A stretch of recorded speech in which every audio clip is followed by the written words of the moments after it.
Welcome to Daily Dose Radio, a 5-minute devotional podcast studying the Psalms verse by verse.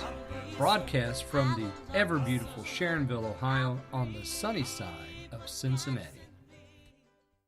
Hey there, friends. Welcome back to Daily Dose Radio here in the Bible Bistro.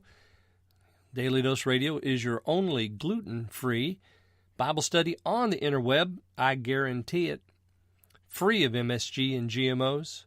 This is an all-natural Bible study with no artificial ingredients and minimally processed. And we are serving up whole Bible today. We've got Psalm 96.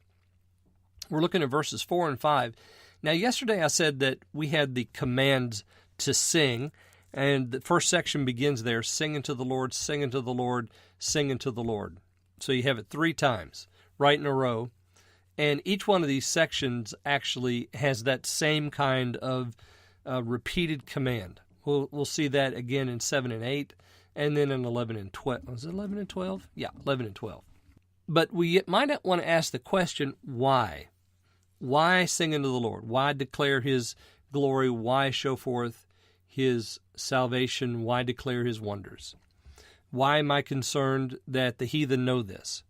Why am I concerned that all the people of the world know that this God, this Lord, how wonderful He is? Verses 4 and 5 answer that question for us. The why is answered here with the little bitty word in English, for. It's also a little bitty word in Hebrew. It's a key clause. And it tells us why we should do this. For the Lord is great and greatly to be praised. He is to be feared above all gods. So let me ask you a question. How great is He? Is He great enough to be praised? And if He's great enough to be praised, how great is He? How great should your praise be? Your praise and its greatness depends on your opinion of His greatness. I have to ask you the question, what's your theology look like? We're going to get to that in just a second. Notice it says there, He is to be feared above all gods. Not only is your greatness in question here, or rather, how much you think He's great, but also, are you fearing Him? Do you come before Him in fear? He is to be feared above all gods, it says.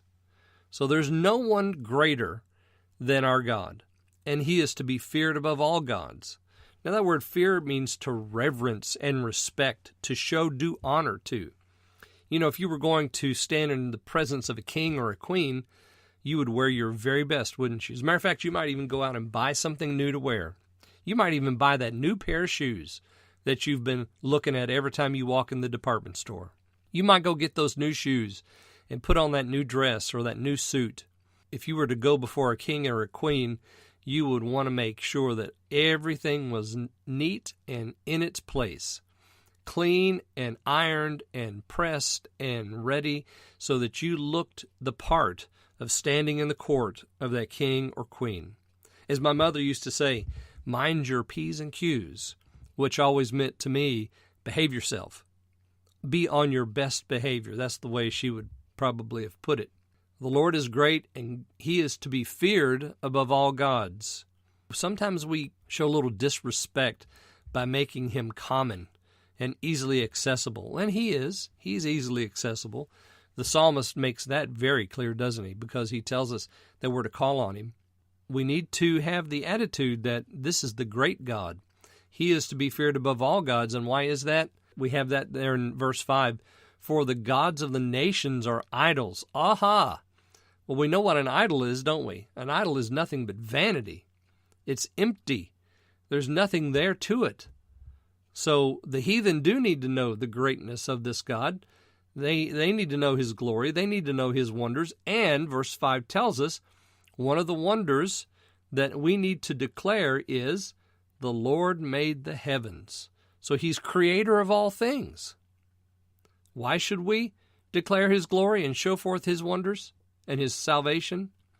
Because He's great. He's greatly to be praised. He's to be feared. He's above all gods.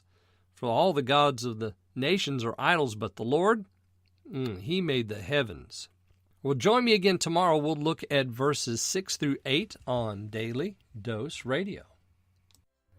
Thanks for listening to Daily Dose Radio. I'm David Smith. The music today has been performed by the Bluegrass Experiment. Thanks again for listening. I'll see you next time on Daily Dose Radio.